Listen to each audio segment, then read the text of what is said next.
Hello guys, welcome back to my new vlog. कैसे हैं आप सब? भाई होप कि सब बढ़िया होंगे।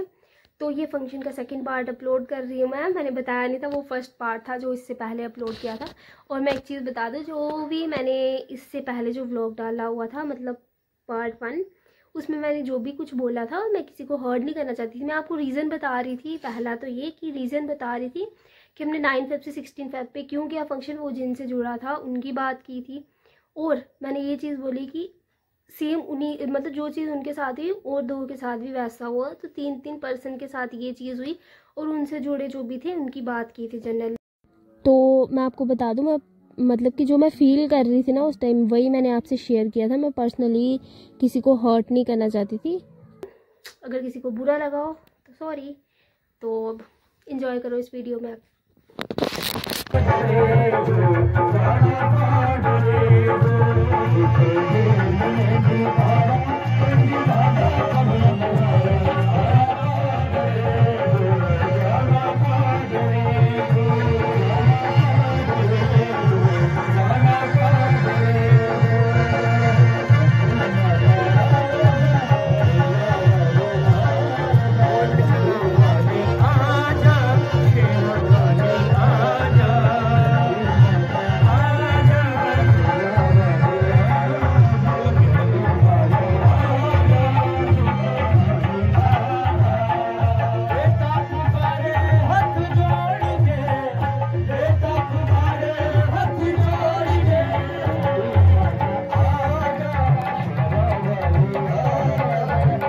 खड़े होकर इनका साथ देंगे, उनको खुशी है, उनको खुशी नहीं बैठ रहा है।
कोई बोल दिया